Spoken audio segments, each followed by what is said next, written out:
देखिए आज का टॉपिक है एलसीआर परिपथ में औसत शक्ति 6 और केवल एलसीआर परिपथ में ही नहीं, इसको निकालने के बाद हम जिस परिपथ में चाहें उसमें औसत शक्ति 6 निकाल सकते हैं।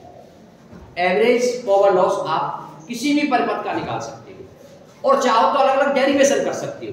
जैसे हम इसके डेरिवेशन को लेके चलेंगे उसी तरीके से आप चाहो तो हर सर्किट का डेरिवेशन कर सकते हो, लेकिन उसकी तुम्हें जरूरत नहीं पड़ेगी। इसे निकालने के बाद जो कंडीशंस हम लेके चलेंगे उसी से हमारा काम हो जाएगा, ठीक है ना। और उसमें कुछ इंपॉर्टेंट पॉइंट भी आएंगे जो कि मैं पहले आपको बता चुका हूं, वो अब आपके सामने आ जाएंगे। तो सबसे पहले बात करते हैं शक्ति की।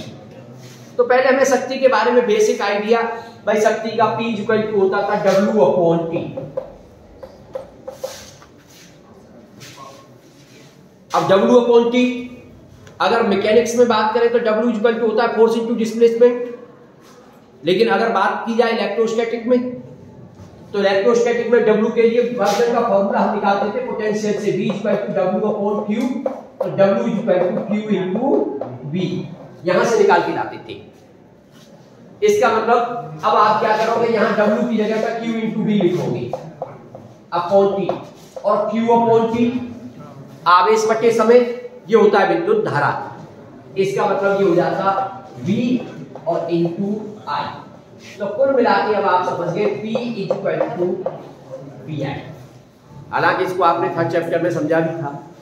और केवल VI नहीं होता है, V को IR लिख दिया तो I²R हो जाएगा, I को V/R लिख दिया तो V²/R हो जाएगा। तो P के 3 फॉर्मूले पढ़े थे आपने, एक तो P equal to VI, I²R और V²/R। इस तरीके से पावर के ये 3 फॉर्मूले आपने पढ़ रखे हैं। तो मेन आप बात कर रहे हैं किसकी, P इक्वल टू VI। और वास्तव में अब हम एलसीआर परिपथ में औसत शक्ति 6 निकालना चाहते हैं। तो अब हमें क्या करना होगा, पहले पावर निकालेंगे, फिर उसका एवरेज निकालेंगे। एवरेज का मतलब होता है मीन निकालेंगे, औसत निकालेंगे उसका। तो P निकालने के लिए तो P इक्वल टू VI होता है, power P equal to VI। अब बात करें एलसीआर सर्किट में, भाई V क्या होता है, V equal to V0 sin omega t, और I क्या निकल के आया था, I निकल के आया था I0 sin omega t minus 5। ध्यान होगा आपको, कल ही कराया है।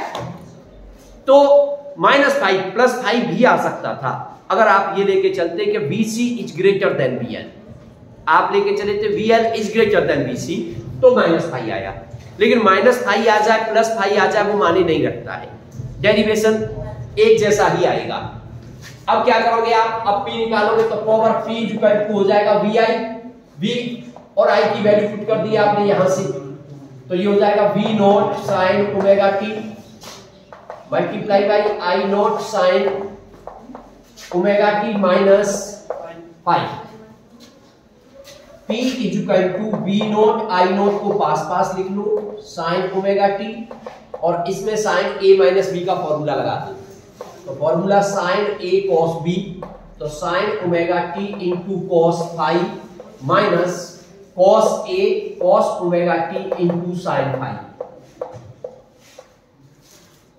मल्टीप्लाई कर दो sin ओमेगा t का चाहो तो P equal to V0 I0, ये हो जाएगा sin square omega t into cos 5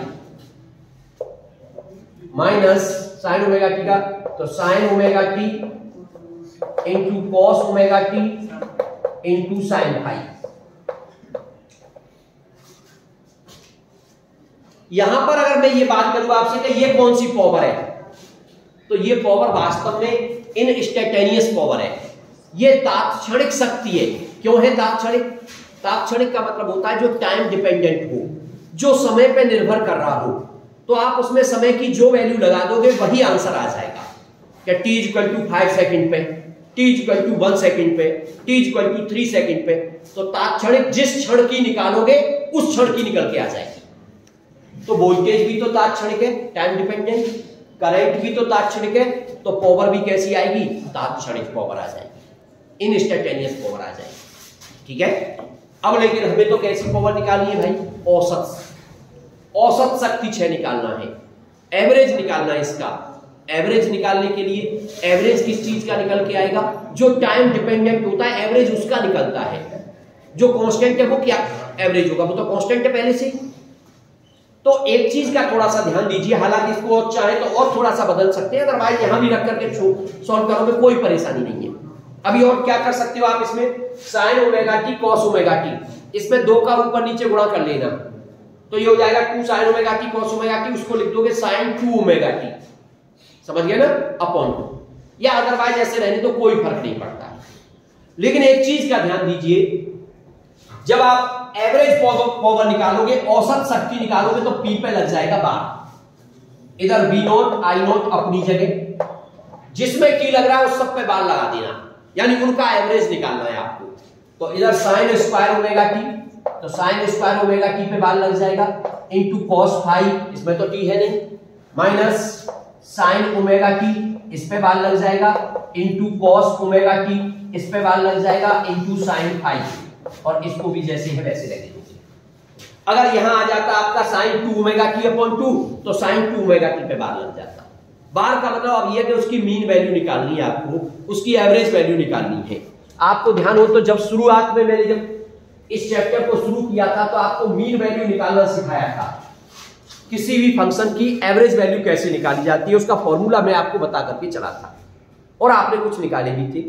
current की एवरेज वैल्यू निकाली थी आपने, फिर उसकी आरएमएस वैल्यू निकाली थी, तो वहां साइन स्क्वायर ओमेगा टी का भी इंटीग्रल करके उसको सॉल्व किया था। तो वास्तव में अगर आप उस फॉर्मूले से निकालोगे इसकी मीन वैल्यू, तो देखिए साइन ओमेगा टी की एवरेज वैल्यू एक साइकिल के लिए हमेशा 0 आती है।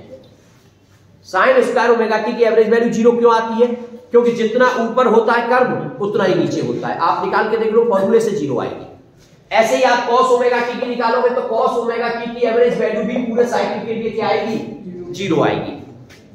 अगर आप साइन स्क्वायर ओमेगा टी की निकालोगे एवरेज वैल्यू, तो वो आएगी 1/2, और कॉस स्क्वायर ओमेगा टी की निकालोगे वो भी 1/2।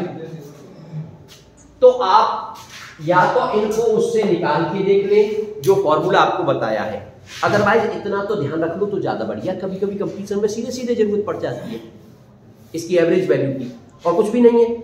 अगर बिना स्क्वायर के तो दोनों की 0, स्क्वायर है तो दोनों में हाफ, आप निकालोगे इतना ही आंसर आएगा आपका। अब हम इनको डायरेक्ट यूज कर सकते हैं, तो डायरेक्ट यूज करेंगे तो P bar is equal to average power is equal to V naught I naught, bracket के अंदर साइन स्क्वायर ओमेगा टी यानी 1/2 into cos phi minus sine omega T 0 into 0 into sine phi, लेकिन 0 0 sine phi तो भाई 0 ही हो जाएगा। तो कुल मिला के एवरेज पावर का फॉर्मूला आ गया वी नॉट आई नॉट, 1/2 को पहले लिख देता हूं, और into cos phi. V naught I naught यानी ये किस में आया है? ये फॉर्मूला है, ये भी आपका एवरेज पावर निकालने का फॉर्मूला है, लेकिन ये पीक वैल्यू के टर्म में आया है। पीक वैल्यू जो दी जाती है उसके टर्म में है, लेकिन कभी भी हमें जो क्वेश्चन में वैल्यू दी जाती है ना, नॉर्मली पीक वैल्यू नहीं दी जाती। वास्तव में हमें दी जाती है प्रभावी वैल्यू, हमें दी जाती है आभासी वैल्यू, आभासी मान उसका, या फिर कहिए आरएमएस वैल्यू, और जिसके साथ कोई नाम न लगाया जाए वो वास्तव में आभासी मान होता है। ये भी ध्यान रखना न्यूमेरिकल्स में। अगर न्यूमेरिकल में वो ये कह रहा है कि विद्युत धारा का ये शिखर मान है तो वी नॉट आई नॉट है, वोल्टेज का ये शिखर मान है तो वी नॉट है, लेकिन अगर वो ये कह रहा है कि विद्युत धारा इतनी है एसी वाली, इसका मतलब वो आरएमएस वैल्यू है, वो उसका प्रभावी मान है। जरूरी नहीं होता है कि आरएमएस वैल्यू में आरएमएस लगाएगा वो। सिंपल करंट कहता है, सिंपल वोल्टेज कहता है, उसको आप आरएमएस मान करके चलिए, वो आरएमएस वैल्यू होती है। ठीक है, इसीलिए ये फॉर्मूला भी हमें आरएमएस में निकालना पड़ेगा। आरएमएस में निकालने के लिए अगेन थोड़ा सा आगे बढ़ते हैं, तो P bar is equal to, देखिए मैं इसको वी नॉट अपॉन √2 और इंटू आई नॉट अपॉन √2 लिख देता हूं, इंटू कॉस फाई, यानी 2 को मैंने √2 लिख दिया। अब आप अच्छी तरह जानते हो वी नॉट अपॉन √2 को क्या कहते हैं? वीआरएमएस। तो P bar is equal to ये हो गया वीआरएमएस इंटू आईआरएमएस और into cos phi.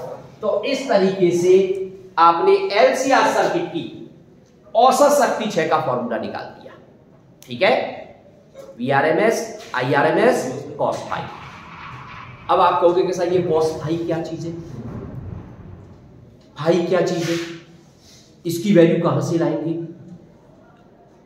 LCR circuit है। एलसीआर सर्किट में आप tan फाई का फॉर्मूला जानते हो। tan phi is equal to होता था omega L minus 1 upon omega C upon R. और आप मैथ के स्टूडेंट हो, अगर tan फाई की वैल्यू तुम्हें पता है तो cos फाई की वैल्यू निकालने में आपको कोई दिक्कत नहीं होगी, sin फाई निकालने में भी कोई दिक्कत नहीं होगी। आप मैथमेटिकली भी निकाल सकते हो, आप ट्राइंगल बना करके भी निकाल सकते हो, समझ गए ना? आप ट्राइंगल बना करके भी निकाल सकते हो। ट्राइंगल बना के कैसे निकालोगे? अगर वो एक अलग टॉपिक आ जाएगा, उसको भी मैं समझाऊंगा। तो अगर tan phi is equal to ये है तो आप एक ट्राइंगल बना सकते हो। तो ये एंगल हमारा फाई है, तो इसमें tan फाई है, तो ये वाली चीज तो हो जाएगी omega L minus 1 upon omega C, और ये हो जाएगा आर। और जब इसको निकालोगे तो ये आ जाएगा रूट के अंदर R square plus omega L minus 1 upon omega C का होल स्क्वायर। लेकिन वास्तव में ये क्या होती थी? जेड। वास्तव में ये क्या होती है? जेड। और यहां से cos फाई की वैल्यू निकालोगे तो cos phi is equal to R upon Z. cos phi is equal to R upon, समझ गए ना? तो अगर हम तुम्हें जरूरत पड़ जाए न्यूमेरिकल में कि cos फाई कहां से आएगा, तो आर अपॉन जेड से आएगा। और जेड कहां से आएगा वो फॉर्मूला आपके सामने लिखा हुआ है। लेकिन दूसरी जो इंपॉर्टेंट बात है यहां पे, आप नॉर्मल अगर बात करते थे डीसी की, तो डीसी में अगर आप पावर की बात करते थे तो पावर का सिंपल फॉर्मूला होता था P इक्वल टू BI। लेकिन यहां पे P इक्वल टू BI के अलावा भी कुछ आया है भाई। VRMS भी है, IRMS I है, लेकिन वहां cos फाई और आया है। इसका मतलब अल्टरनेटिव करंट में, प्रत्यावर्ती धारा में जो शक्ति हम निकाल रहे हैं, उस शक्ति को प्रभावित करने वाला एक फैक्टर है जो कि cos फाई है। और फाई की वैल्यू डिफरेंट होने पर पावर की वैल्यू डिफरेंट हो जाया करेगी। इसीलिए cos phi is called power factor. कभी कभी एक नंबर में अलग से पूछ लेता है कि व्हाट इज पावर फैक्टर, तो बस आपको लिखना है cos phi is called power factor. समझ गए ना? cos phi is called power factor. Hindi में बोलते हैं शक्ति गुणांक। एक नंबर में पूछा जाता है, इंपॉर्टेंट टॉपिक है, क्या शक्ति गुणांक क्या है? तो आप कह दोगे cos फाई को शक्ति गुणांक कहते हैं। आप कहेंगे वैल्यू, लिख दोगे cos phi equal to R upon Z. R upon Z से cos फाई की वैल्यू निकाल दोगे, इसी को शक्ति गुणांक कहते हैं। अलग अलग सर्किट में cos फाई की वैल्यू अलग अलग आएगी। तो इस तरीके से ये आपका पूरा डेरिवेशन हो गया एलसीआर परिपथ में औसत शक्ति क्षय का। अब मैं बात करता हूं कंडीशन की। मान लीजिए एलसीआर परिपथ की बात नहीं की जा रही है, बात की जा रही है आर परिपथ की, बात की जा रही है आपकी एल परिपथ की, बात की जा रही है सी परिपथ की, या आर एल की, या आर सी की। तो आप कैसे करेंगे? तो फिर चीजों को कैसे समझोगे? केवल और केवल तुम्हें उनमें फाई की वैल्यू को देखना है या फिर cos फाई की वैल्यू को देखना है और आपका काम हो जाएगा। और फाई क्या है? फाई कलांतर है। वोल्टेज और करंट के बीच में फाई कलांतर है। इसलिए पहले तो मैं बात करता हूं कंडीशन की। तो जब आप कंडीशन की बात करोगे, मान लीजिए आपने एलसीआर सर्किट की पावर निकाल दी और पावर ये निकल के आ गई। अब आप बात करते हैं किसकी? आर सर्किट की। तो कंडीशंस में हम बात कर रहे हैं, पहला पॉइंट है आर परिपथ के लिए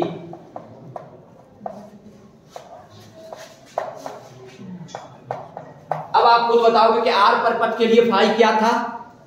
और मैंने कहा था ये तीन रिजल्ट बहुत काम देने वाले हैं आपको। पहला रिजल्ट था आर परिपथ में वोल्टेज और करंट समान कला में होते हैं, और समान कला में होने का मतलब फाई की वैल्यू 0। तो आर परिपथ के लिए फाई आपका 0 और फाई 0, तो cos फाई यानी cos 0 इज इक्वल टू 1। तो अब आपकी पावर एवरेज हो गई VRMS इंटू IRMS। बात खत्म। आप कहेंगे नहीं सर हम तो डेरिवेशन करना चाहते हैं। आप डेरिवेशन करिए। डेरिवेशन कैसे होगा फिर इसका? आप उसके फॉर्मूलों को लेके चलोगे। आप बी को लेके चलोगे, V naught sine omega T, और आई भी निकल के आया था आपका I naught sine omega T. अब P निकालोगे, P इक्वल टू BI। इन वैल्यू को लगाना, जैसे मैंने सॉल्व किया था अभी तरह एवरेज निकाल करके आप एवरेज निकाल देना, यही आंसर आ जाएगा आपका। बात समझ आ गई कि नहीं? सेकंड पॉइंट, एल परिपथ। बात अगर एल परिपथ की आती है, एल सर्किट में क्या होता था भाई? फाई की वैल्यू क्या होती थी? पाई बाई 2। आप जानते थे एल परिपथ में वोल्टेज जो होता है वो करंट से आगे होता है π/2 से। इसका मतलब फाई की वैल्यू π/2 और फाई की वैल्यू π/2 तो cos फाई, तो cos π/2 की वैल्यू क्या होती है 0। इसका मतलब पावर क्या हो गई Vrms Irms into 0 equal to 0। तो एवरेज पावर लॉस 0। और ऐसे ही आप मान लीजिए तीसरा पॉइंट करना चाहते हो सी सर्किट। अगर आप सी परिपथ की बात करना चाहते हो तो उसमें भी फाई की वैल्यू कितनी है π/2, तो वहां भी एवरेज पावर लॉस क्या निकल के आने वाला है 0। आप कहोगे नहीं सर हम तो डेरिवेशन करके लाएंगे। हाँ बिल्कुल करके लाएंगे। कैसे करोगे, v को लिखोगे v0 sin ओमेगा t, लेकिन i को लिखोगे i0 sin omega t minus π/2 एक में और प्लस π/2 दूसरे में। सही है ना। और फिर उनको p = vi करके सॉल्व कर देना, अपने आप तुम्हारा 0 आ जाएगा। और आपको ध्यान हो तो मैंने एक बात बताई थी आपको जो कि बहुत इंपॉर्टेंट थी, DC control only resistance. DC को केवल कंट्रोल किया जा सकता है प्रतिरोध से, लेकिन जब आप किसी डीसी को प्रतिरोध से कंट्रोल करते हो तो P = I²R के बराबर वहां पर पावर लॉस हो जाता है। एसी कंट्रोल बाई, अब एसी को कंट्रोल करने की बात करते हैं तो R से भी, L से भी और C से भी, लेकिन अगर एसी को R से कंट्रोल करोगे तो फिर से इतना ही लॉस होगा। लेकिन अगर आप L से कंट्रोल करो या C से कंट्रोल करो तो पावर लॉस क्या आएगा 0। और यही बात मैंने वहां बताई थी आपको कि इसीलिए हमें हमेशा एसी करंट को कंट्रोल करने के लिए किसका यूज करना चाहिए, या तो इंडक्टर कॉइल का या कैपेसिटर का, क्योंकि वहां पावर लॉस नहीं होता, फिर करंट भी कंट्रोल हो जाती है और लॉस भी नहीं होता। जबकि अगर रेजिस्टेंस से कंट्रोल करते हैं तो वो रेजिस्टेंस खुद करंट का कुछ पोर्शन अपने अंदर खींच लेता है, वो लॉस हो जाता है वहां पर। और अब आपको मैथमेटिकली वो बात प्रूव हो गई कि हाँ अगर हम L से कंट्रोल करेंगे तो पावर लॉस 0, C से कंट्रोल करेंगे तो पावर लॉस 0। ठीक है। ऐसे ही आप बात करना चाहते हो, आप मान लीजिए RL सर्किट की।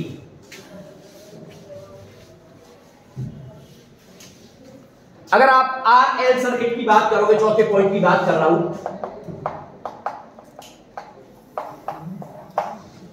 यहां थोड़ी सी चीजें बदलेंगी, क्योंकि यहां पर जो फेज डिफरेंस आता है ना तो वो 0 होता, ना वो π/2 होता, बल्कि वो कुछ और होता है, फाई होता है। और फाई की वैल्यू हर सर्किट में अलग होती थी। और वो कहां से निकलती थी, वो tan फाई से ही निकालोगे आप उसको। तो RL परिपथ की बात करें, इसमें भाई हमें तो फाई चाहिए, लेकिन यहां पर जो फाई की वैल्यू वो सीधे सीधे नहीं आएगी 0 या π/2, बल्कि उसकी वैल्यू निकाल आएगी कुछ। और वैल्यू में भी क्या, अब वैल्यू कुछ इस तरह की होगी जो R पर, L पर और C पर डिपेंड कर रही होगी। अब RL सर्किट है तो R और L पर डिपेंड कर रही होगी, और RC परिपथ होता है तो R और C पर डिपेंड कर रही होती, जैसा कि हमने उस परिपथ में पढ़ाया था। तो वहीं से cos फाई की वैल्यू निकाल लेंगे। कैसे निकालेंगे उसको भी समझ लीजिए। तो आप पावर लॉस निकालोगे P = Vrms इंटू Irms और इंटू cos फाई। अब बात आएगी कि फाई क्या होना चाहिए। तो आपको ध्यान हो तो RL परिपथ में tan फाई की वैल्यू निकल के आई थी ωL/R। अब यहां उसका ट्राइएंगल बनाओगे आप मैथ के स्टूडेंट हो, चाहो तो वैसे ही निकाल सकते हो। अगर हमारे पास tan फाई है तो हम sin फाई cos फाई की वैल्यू निकाल सकते हैं फॉर्मूले से। और अगर आप चाहते हो ट्राइएंगल बना करके, तो ट्राइएंगल के हिसाब से तो ये फाई अगर एंगल है तो ये तो ωL और ये R, और ये आ जाएगा रूट के अंदर R² + ω² L², और इसी को आप कहते थे Z। तो वास्तव में cos फाई की वैल्यू वैसे तो हो गई R/Z, जो कि मैंने तुम्हें यहां समझाया था, लेकिन इस केस में Z जो था वो रूट के अंदर ये वाली चीज थी, और इस केस में जो Z है वो R/रूट के अंदर R² + ω² L²। यानी यहां पर जो cos फाई डिपेंड कर रहा है वो R और L पर डिपेंड कर रहा है। तो यहां से उसकी वैल्यू निकल के आ जाएगी, पुट करोगे पावर लॉस निकल के आ जाएगा। और यही सेम चीज 5वें पॉइंट में आप RC परिपथ में कह सकते हो इस बात को। RC परिपथ में भी क्या होगा, अब की बार जो tan फाई होगा वो tan फाई की वैल्यू जो होगी वो 1/, ऐसे उसको दो पार्टों में पढ़ लो, 1/ωc/R ऐसे करके होगी। ठीक है ना। और फिर आप उसको सॉल्व करेंगे। अब आप इसका एक ट्राइएंगल बना करके cos फाई निकालने की कोशिश करोगे। ये आपका पाई हो गया, ये 1 अपॉन ओमेगा सी बोला जाएगा, ये आर बोला जाएगा, ये रूट के अंदर R square plus 1 upon omega square C square, जो कि आपका जेड हो गया। तो cos फाई की वैल्यू अब आपकी r अपॉन जेड से ये निकल के आ जाएगी r अपॉन रूट के अंदर R square plus 1 upon omega square C square. सही है ना? और आप कहेंगे नहीं सर हम तो डेरिवेशन ही करके लाएंगे, कोई प्रॉब्लम नहीं है। इस केस में डेरिवेशन करोगे, इस केस में तो b equal to b naught sine omega T, लेकिन i equal to i naught sine omega T minus pi by 2। इस केस में करोगे तो b equal to b naught sine omega T, लेकिन i equal to i naught sine omega T plus pi by 2। Multiply करके solve कर दोगे और वही केस सेम इसमें आप करके लाओगे, अपने आप सॉल्व हो गया। तो मैं समझता हूं अब कोई भी परिपथ ऐसा नहीं बचा है कि आप उसका पावर लॉस न निकाल सको। कोई भी न्यूमेरिकल इस पे आ जाए, और यहां दो चीजें आपने और पढ़ी, शक्ति गुणांक। शक्ति गुणांक को आपने अलग से पढ़ लिया, और एक चीज पढ़ तो लिया लेकिन अभी आप उसका नाम नहीं समझ पाए, उसको बोलते हैं इंपीडेंस ट्राइएंगल। उसको भी समझ लीजिए, हालांकि पढ़ चुके हो आप उसे, अंग्रेजी में उसे कहते हैं इंपीडेंस ट्राइएंगल, और हिंदी में बोलेंगे प्रतिबाधा त्रिभुज। कभी कभी पूछ लेता है कि इंपीडेंस ट्राइएंगल क्या चीज है, प्रतिबाधा त्रिभुज क्या चीज है। तो ये जो मैं बार बार त्रिभुज बना रहा हूं ना, ये बार बार जो बना रहा हूं, इसी को इंपीडेंस ट्राइएंगल कहते हैं। अगर आपसे कहे कि एलसीआर सर्किट का इंपीडेंस ट्राइएंगल बना, तो कुछ भी नहीं करना है। एलसीआर सर्किट में आप tan फाई जानते हो, omega L minus 1 upon omega C upon R. जैसे कि इसमें tan फाई ये जानते थे और इसमें tan फाई ये जानते थे, और तुमसे इंपीडेंस ट्राइएंगल बनवाया जाए तो केवल आप इस tan फाई के लिए एक ट्राइएंगल बना देना। यहां पे इसके लिए बना दिया, यहां पे इसके लिए बना दिया, और यहां पे इसके लिए बना दिया। उसी को बोलते हैं इंपीडेंस ट्राइएंगल, प्रतिबाधा त्रिभुज। लिख भी देते हैं हिंदी में, प्रतिबाधा त्रिभुज, इसको बोलते हैं इंपीडेंस ट्राइएंगल। अब बनाओगे कैसे? tan फाई की वैल्यू से। tan फाई हमें दे रखा है, ये लंब हो गया और ये आधार हो गया, कर्ण अपने आप निकाल देना। R square plus omega L minus 1 upon omega C का होल स्क्वायर, और इसी को बोलते हो जेड, और ये फाई है। इसी से हम पावर फैक्टर निकाल देते हैं cos फाई। तो ये दो वर्ड और समझ लीजिए नए, कि भाई यहां पर इंपीडेंस ट्राइएंगल क्या चीज है और पावर फैक्टर क्या चीज है, शक्ति गुणांक क्या चीज है। सिंपल सा एक cos फाई, ठीक है। तो ये इतना आप लोग तैयार करिए।